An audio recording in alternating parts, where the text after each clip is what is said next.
Сәлем достар, қалдарыңыз қалай? Бүгінгі видеода мен сіздерге көрпе жастықтың тісін тігуді көрсететін боламын. Ең бірінші көрсетпес бұрын сызба арқылы қалай пішілу керек, барлықтарын түсіндіріп өтейін. Қандай мата керек, қанша өлшем керек, соның барлығын толарға түсіндіріп кетейін деп шештім. Достар, міндетті түрде каналыма тіркеліп, қоңырауды басуды ұмытпаңыздар. Алдағы жаңа видеоны жіберіп алмау үшін. Мен сіздерге көбірек барырақ, жақсы ақпараттармен бөлісуге тырысып жатырмын. Онда біз бастайық. Қараңыздар. Ең бірінші көрпе жастықтың тісін тігу үшін бізге керек мата, ол ХБ матасы болған дұрыс. Не болмаса сатин, бияз, немесе поплин деген мата болғаны дұрыс. Ол деп отырған мақта маталар олар. Олар адамның денесіне жағымды сондай жұмсақ маталар болу керек. Сондай маталар, мысалы, таңдап алған болсаңыз, ол маталардың ені қазіргі таңда 1,5, 2,2, яғни 2,20, 2,4, яғни 2,40 болып сатылады. Қазіргі таңда бірден солай арнайы дайындап қойған, артық шығын болмау үшін қазір маталардың ені солай сатылады. Егер сіз бір адамдық набор тігетін болсаңыз, онда сізге 1,5 метрлік ені 1,5 болған матада жарайды. Мен мына жерде қазір жастықтың тісін көрсетейін деп отырмын, қалай тігілу керек екенін, және оның ең оңай тәсілі ол кәдімгі клапанмен тігілетін жастықтың тісі. Қазіргі стандарт жастықтардың тісі мысалы 50-де 70, не болмаса 70-де 70 болады. Міне, кез келген өлшемге жасасақ болады. Енді қараңыздар, мынау біздің үлкен матамыз деп алайық. Бір адамдық болғаннан кейін сізді мысалы 1,5 метрлік, 1,5 ені 1,5 ендік мата алсаңыз да болады. Мысалы, оның ені 1,5 дейік. Сіз сол 1,5-ға 3 қатар жастықтың тісін жасап алуыңызға да болады. Егер де ені 50-ден болса, ал 70-ден болса, онда екеу жасайсыз әрине. Біз мысалы, қазір мысалы ретінде 50-де 70-ді алайық. Мысалы деп айтайық, Мынау біздің матамыздың ені болсын. Ені.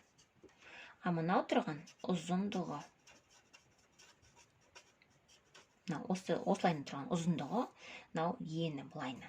Мына екі шеті бізде кромка. Мысалы, мата осылай ұзыннан тұрса, бұл екі шеті кромка болады. Енді бізге керек өлшемдер. Егер мына жеріміз бізде ені 70 керек болса, 50 керек болса, мысалы 50-де 70 қой бізде, 50 керек болса, біз тігісіміз бәрін есептеп, артығымен алуға болады. Тура 50 алмайсыздар, артығымен алыңыздар. Өйткені бізде қазір қайырып тігу бар, шеттердің бәрін өңдеу бар, соған есептеп алғанымыз дұрыс. Жоқ дегенде 2 сантиметр қосып алғанымыз дұрыс. Мысалы, мына жер бізге керек 50 болса, мысалы біз алайық 52 алайық.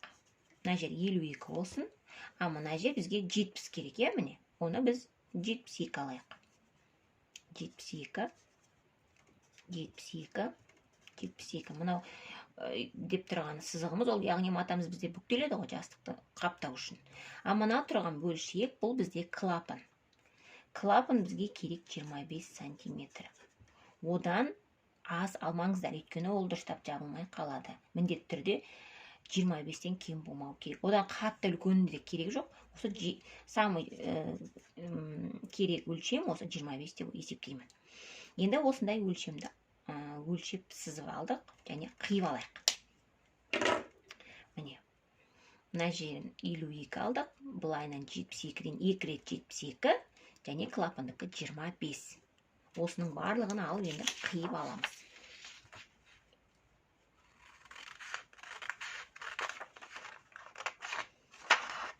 Матамыздың ені бізде жеткілікті болғаннан кейін, осылай бірнеше жастықтың тісін еніне қойып тігіп алуға болады. Бірнеше түрін бірден тігіп алуға болады.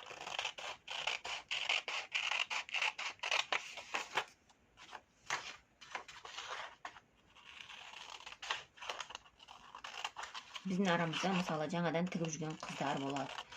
Сондықтан мен әдейі осылай толығырақ айтып жатырмын.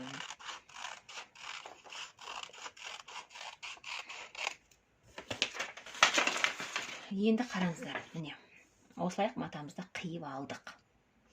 Мынау клапан болды. Енді осы клапанымызды біз бірден ішке қаратып, 0,5-тен болсын, 1 сантиметрден болсын, ішке қаратып, осылай 2 рет қайырып, тігіп аламыз. Мына жерден кішкентай тігіс жүргіземіз, міне мына жерге. Бірден қайырып тігіп аламыз осылай. Сонда бұл уже дайын болып тұрады. Мына жерде тігілген, обработанный болып тұрады. Яғни көрдіңіз бе? Міне бірден осылай 0,5-тен 2 рет қайырып тігіп алсаңыздар да болады. 1 сантиметрден алсаңыздар да болады. Осылай бірден тігіп алдық. Мынау матаның негізгі беті, яғни лицевая сторонасы, негізгі беті. Енді мына жерді біз бірден тігіп алдық. Істі бастамас бұрын енді негізгі бетін осылай алдыға қаратып қоясыздар. Содан кейін матамызды осылай бүктейміз. Сызық тұр ғой міне. Осыны осылай бір-біріне беттестіріп бүктейсіздер. Осылай бүктеп алдық. Енді мына тұрған клапанымызды тура осыған сызыққа келтіріп, мына жерге ішіне қарай қайырамыз. Мына жердегі біздің міне мына жер бізде осылай тура тіреліп тұру керек. Ашық қалмау керек. Осылай бірден қайырып алдық матамызды. Енді міне клапанды осылай үстіне қайырып қойып алдық. Енді мына екі шетінен, егер сізде оверлок болса, осылай бірден тігіс жүргізіп, екі шетін тігіп алуға болады. Мына екі шетін клапанмен қоса. Осылай тігіп, тура клапанның қасына келгенде закрепка беру керек. Егер жай тігіспен тіксеңіздер. Оверлокпен болса, оны бірден осылай кете бересіздер. Осылай бірден екі жағын жүргізіп аласыздар. Ал егер оверлок жоқ болса, оверлок тігісінде асау үшін біз жай тігіспен жүргіземіз. Ол үшін мен клапанды осылай жапқаннан кейін мына шетінен ішке қарай 0,5-тен 2 рет қайырасыздар. Мына жерден 0,5-тен 2 рет қайырып, осылай 2 рет қайырып, мына екі шетінен оверлочный не болады, тігіс болады. 2 рет қайырасыздар да түзу тігіспен тігіп шығасыздар. Бұлай тігіп келе жатқан кезде мына клапан тұрған жерді бірнеше закрепка береміз, бекітпей береміз. Сонда біздің клапанымыз қайта-қайта ашылып жабылған кезде ол мықты ұстап тұру үшін. Міне осылайынан мен қағаз түрінде көрсетіп жатырмын істегенді, қазір матада көрсетем ғой. Осылайынан жақсылап 2 рет қайырып, осылай түзу тігіспен тігіп шығамыз. Сонымен біздің жастығымыз дайын болады. Мен қазір сіздерге мата түрінде тіккенде толығырақ түсінікті болады. Мына жерде матамыз толығымен экранға сыймайтын болғандықтан монитор неге телефонымызға, сондықтан мен осылай бірінші қағаз түрінде көрсетіп жатырмын, достар. Сіздерге түсінікті болған шығар деген ойдамын. Енді мата түрінде толығырақ көрсететін боламын. Мына жерде матаны осылай екі бүктеп сіздерге түсіндірейін. Алдыңғы видеода қағаз түрінде көрсеткендей, мынау матамыздың алдыңғы бөлігі 2 рет бүктелген жері, яғни алдыға қаратып мен осылай 2 рет бүктейміз деп қағаз түрінде көрсеткем. Мынау сол жері, яғни матаның бір жақ басы. Мынау екінші жақ бөлігі, яғни мен ол жерде айтқам сіздерге, бұл жерде кромка болады деп. Міне менде кромка тұр, просто менде кромканың түсі осындай ақ болғандықтан мен оны ішке қайырып тастадым. Егер кромкаларыңыз осы матамен түсі бірдей болса, сол бетінде тікпей-ақ кромкасымен қалтыра салсаңыздар болады. Мынау жаңағы 2 рет қайырған жеріміз. Бірінші видеода түсінікті қылып айтылған. Енді қараңыздар, осы матамызды енді 2 рет бүктейміз жастықтың мөлшері бойынша. Міне осы жерде матамызды 2 бүктеп алдық. Мына бүктеліп тұрған жер бізде жастығымыздың ұзындығы, яғни бұлайынан 70, бұлайынан 50. Ал мына үстіңгі жағындағы бөлігіміз ол бізде жастығымыздың клапаны. Мен жерде жерге қойып тұрмын, өйткені маған столға сыймайды. Міне осылайынан бүктеп инемен бекітіп аламыз екі жағын. Одан кейін мен қазір столдың үстінде көрсетем. Мына клапанды жауып екі жағын бәрін тігетін боламыз. Мына жерде тағы түсіндіріп кетейін. Мынау матамыздың негізгі бөлігі, лицевая сторонасы. Сол лицевая сторонасына қаратып матамызды 2 бүктедік. Бізге керек ұзындықты өлшеп бүктеп алдық. Мына жерде сыймай тұр менде. Содан кейін бүктеп алғаннан кейін мына жаңа мен айтқан кромка болады деген жеріміз, мына жақ алдында матамыздан 2 бүктеп тігіп алған жеріміз. бұл осылай алдыңғы бетке қарап тұрады. Осылай алтыға қарап тұрады. Мынау клапанымыз. Клапанды енді тігу үшін біз аламыз да мына жаңағы бүктелген жерімізге келтіріп алдыға қарай бүктейміз. Тура мына клапанның басталатын жеріне дейін бүктейміз. Қараңыздар, мына тұрған сызық, міне осы екеуі бір-бірімен беттесу керек. Тура осы жерге келтіріп, осылай ішке қарай бүктейміз екі жағында. Түзу болды. Бүктеп аласыздар. Мына жердегі жаңағы жерін қарап аласыздар, бұрышын. Бүктелген жері тура сол жаңағы жерге келу керек. Содан кейін барып ине қадап аламыз. Міне осылай клапанды ішке қарай қайырып бүктеп алдық. Енді бізге тігу үшін, егер сіздерде оверлок болса, бірден осы екі жан тігісін, ұзыннан ұзақ оверлокпен жүргізіп өтеміз. Екі жағын, мына бірінші бөлігін және мына екінші бөлігін. Ал егер оверлок жоқ болса, онда оверлочнен тігіс жасауға болады. Ол үшін матамызды осы бөлігінен кішкентайға бүктеп, екі бүктеп қайыруға да болады.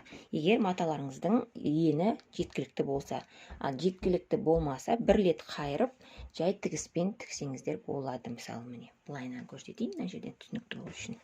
Мысалы, осы тұрған тігістімізді ішке осылай бір рет қайырып, міне, осылайынан қайырып, тігіс жүргізуге болады. Егер маталарыңыз жеткілікті болса, онда екі рет қайырасыздар. Осылайынан қайырып жүргізуге болады. Жай түзу тігіспен жүргіземіз. Маған айдан ыңғайсыз болып тұр камераға. Қазір қайырып болғаннан кейін көрсетемін. Қалай болып тұрады. Осылай екі жаннан ине қадап қойдым. Қараңыздар. Бір рет қайырып, өйткені менің матамның ені жетпейтін болғандықтан. Сіздерде маталарыңыз жеткілікті болса, екі рет қайырасыздар. Сонда сіздердікі нағыз оверлоктың тігісімен тігілгендей прочный болады, ешқашан сөгілмейтін болады. Ал егерде бірден оверлокпен тігетін болсаңыздар, бұны осылай қайырмайсыздар, сол тұрған бетінде бірден оверлокпен екі жанын тігіп шығасыздар. Сонымен біздің жастықтың тысы дайын болады. Достар, сонымен біздің жастығымыздың тысы дайын. Тағы да қайталап өтем, бұның размері 50-де 70. Әркім өзіңіздің жастығыңыздың тісінің размері бойынша тігесіздер. Бұл сіздерге не ретінде, қалай тігу керек, жолын көрсету ретінде түсірілген видео. Көрдіңіздер ме, мынау клапаны. Ең қарапайым жолы, яғни. Мынау жастықтың дайын түрі, мынау жаңағы енді ғана тігіліп біткендегі түрі. Мына жерден клапанын көрдіңіздер, оның клапаны. Мына жерден жастығымызды былай қарай оң бетіне аударамыз.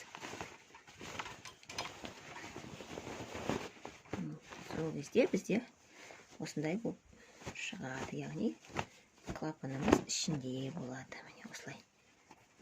Көрдіңіздер ме? Тура біздің үйдегі өзіміздің жастықтарымыз сияқты әдемі болып дайын болып шыға келеді. Өз қолдарыңызбен тігіп алсаңыздар болады. Ешқандай қиындығы жоқ. Өте оңай, қарапайым машинкамен тіксеңіздер де болады.